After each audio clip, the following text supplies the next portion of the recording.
अस्सलाम वालेकुम, कैसे हैं आप सब। मैं हूं Sara Gulzar. Welcome back to my channel. आज मैं आपके लिए होममेड मैंगो आइसक्रीम की रेसिपी लेके आई हूं। बहुत ही आसान रेसिपी है, 3 इंग्रेडिएंट्स के साथ बनाएंगे और बिल्कुल परफेक्ट, बाजार से भी अच्छी आइसक्रीम घर पे बनेगी। इसे बनाएंगे, आपको बहुत पसंद आएगी। चैनल पर नए हैं, सब्सक्राइब ज़रूर कीजिएगा। वीडियो अच्छी लगे इसे लाइक करें। तो चलें अब हम अपनी रेसिपी बनाना स्टार्ट करते हैं। सबसे पहले हम मैंगो लेंगे। 2 बड़े साइज़ के मैंने आम लिए हैं, ये तकरीबन हाफ़ केजी हैं। इसका छिलका उतार लेंगे और गुठली से सारा पल्प हमने अलग कर लेना है। आम मीठे और डार्क कलर के होने चाहिए, इससे आइसक्रीम का जायका और रंग अच्छा आएगा। हमने इसमें किसी भी किस्म का आर्टिफिशियल फूड कलर इस्तेमाल नहीं करना। आम का नेचुरल कलर ही बहुत खूबसूरत होता है, उसी से हमारी आइसक्रीम का रंग बड़ा अच्छा आएगा। आम को मैंने यहाँ पे छील के अच्छे से इसकी कटिंग कर लेनी है। जैसे आपको आसानी लगती है आम को कटिंग करने में, आप उस तरह से कट कर सकते हैं, आपकी चॉइस है।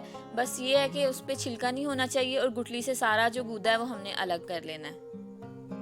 मैंगोज़ की कटिंग थोड़ा सा मैसी काम होता है, लेकिन कुछ अच्छा खाने के लिए थोड़ी सी मेहनत तो करनी पड़ती है। आम की हमने कटिंग कर ली है, अब हम इसको एक जग में डालेंगे और अच्छे से ब्लेंड कर लेंगे। मैंगो की हमने अच्छे से प्यूरी बना लेनी है, बिल्कुल सॉफ्ट सी होनी चाहिए, उसमें किसी भी किस्म के लम्स ना हो। इसको ढक्कन लगाएंगे और ब्लेंड करेंगे। तकरीबन 1 से 1.5 मिनट तक हमने इसको ब्लेंड करना है। इसमें पानी आपने यूज़ नहीं करना। अगर आपको लग रहा है कि आम नहीं पीस रहे तो आप इसमें जस्ट 1 से 2 चम्मच दूध डाल सकते हैं। पानी आपने इसमें नहीं डालना, इससे आइसक्रीम में आइस क्रिस्टल्स बनेंगे और फिर वो मज़े की नहीं लगती। अच्छे से मैंगो ब्लेंड हो गए हैं, अब हम इसको अलग से बर्तन में निकाल लेते हैं। सारा मिक्सचर अच्छे से जग में से निकाल लेंगे। जो थोड़ा बहुत लगा हुआ है आप उसमें 1 गिलास दूध डाल के, थोड़ी सी चीनी डाल के मिल्क शेक बना के पी सकते हैं। वेस्ट नहीं करना आपने इसको। अब इस मिक्सचर में मैं 1/3 कप कंडेंस मिल्क ऐड कर रही हूँ। अगर आपके पास कंडेंस मिल्क नहीं है तो आप इसमें पाउडर शुगर भी ऐड कर सकते हैं, चीनी को पीस के इस्तेमाल कर लें। लेकिन अगर आप इसमें कंडेंस मिल्क डालेंगे तो इससे बड़ा अच्छा क्रीमी फ्लेवर आएगा, बिल्कुल बाजार जैसी आइसक्रीम बनेगी। अच्छे से इन दोनों चीज़ों को मिक्स कर लेंगे। दोनों चीज़ों को मिक्स करने के बाद हल्का सा इस मिक्सचर को टेस्ट करेंगे, इसमें स्वीटनेस चेक कर लेंगे। अगर आपको लगता है कि मीठा थोड़ा सा कम है तो आप इसमें मज़ीद 1 से 2 चम्मच कंडेंस मिल्क ऐड कर सकते हैं। स्वीटनेस का लेवल बिल्कुल परफेक्ट है। इसको साइड पे करेंगे और अब एक बाउल लेंगे जिसको मैंने 10 से 15 मिनट तक फ्रिज में रख के ठंडा कर लिया है। इसमें half cup whipping cream add करेंगे और इसको हमने बीट कर लेना है। बर्तन ठंडा होगा तो अच्छे से बीट होगी आपकी क्रीम।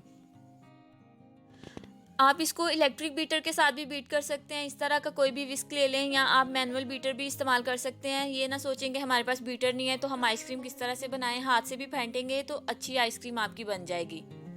इसको विप करेंगे जब तक ये थिक हो जाए और साइज़ में डबल नहीं हो जाती। तकरीबन 6 से 7 मिनट लगेंगे। अगर क्रीम ठंडी होगी और बाउल भी ठंडा होगा तो ये अच्छे से जल्दी विप हो जाएगी।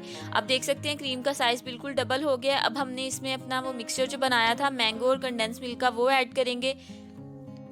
अक्सर लोग इस बात की कंप्लेन करते हैं कि जब घर पे आइसक्रीम बनाते हैं उसमें क्रीम का फ्लेवर ज़्यादा आ रहा होता है और फ्रूट का फ्लेवर कम आता है। उसकी वजह ये है कि आप क्रीम की क्वांटिटी बहुत ज़्यादा ले लेते हैं और जो पल्प होता है फ्रूट का वो बहुत कम होता है। आपने देखा होगा यहाँ पे मैंने हाफ़ कप क्रीम यूज़ की है, लेकिन जो पल्प हमने इसमें डाला है वो तकरीबन 1.5 कप था और कलर भी बड़ा अच्छा आया और इसमें मैंगो का फ्लेवर भी बहुत स्ट्रॉन्ग होगा। अच्छे से मिक्स कर लिया है। अब हम इसको किसी भी बर्तन में सेट होने के लिए रख देंगे। आप किसी भी किस्म का बर्तन यूज़ कर सकते हैं। एयर टाइट कंटेनर ले लें, कोई भी प्लास्टिक का डिब्बा ले सकते हैं, स्टील का बर्तन ले सकते हैं। उसमें इसको अच्छे से डालेंगे और सेट होने के लिए रख देंगे। आइसक्रीम में मज़ीद फ्लेवर ऐड करने के लिए कुछ मैंने मैंगो चंक्स बचा के रखे थे, वो ऐड करेंगे और इसको मिक्स कर लेंगे। इससे ये फ्लेवर भी ऐड करेगी और साथ में आइसक्रीम की लुक भी बड़ी अच्छी आएगी। किसी भी स्क्यूअर की मदद से या चम्मच से हल्का सा इसको जस्ट मिक्स करेंगे। अब हम थोड़े से मैंगो प्यूरी के ड्रॉप्स ऐड करेंगे और हल्का सा इस पर डिज़ाइन बना लेंगे। इससे आइसक्रीम की लुक इन्हेंस हो जाएगी। आइसक्रीम को फ्रीज़र में रखने से पहले आप इसको किसी भी चीज़ से कवर कर लें। इससे इसके ऊपर एक तो फ्रिज के पानी के ड्रॉप्स नहीं पड़ेंगे, साथ में ऊपर बर्फ़ नहीं जमेगी। इसकी क्रीमी कंसिस्टेंसी जो है वो मेंटेन रहेगी। अब इसको हम 6 से 7 घंटे के लिए फ्रिज में रख देंगे जमने के लिए। रात भर मैंने आइसक्रीम को फ्रीज़र में रखा है। अब हम इसको निकाल के चेक कर लेते हैं। आप देखें कितना अच्छा सा कलर आया है, बहुत ही परफेक्ट हमारी आइसक्रीम बनी है। अब हम इसको निकाल के डिश आउट करते हैं। यहाँ पे थोड़े से गर्म पानी में मैंने स्कूप को रखा था ताकि आसानी से हम आइसक्रीम को निकाल सकें।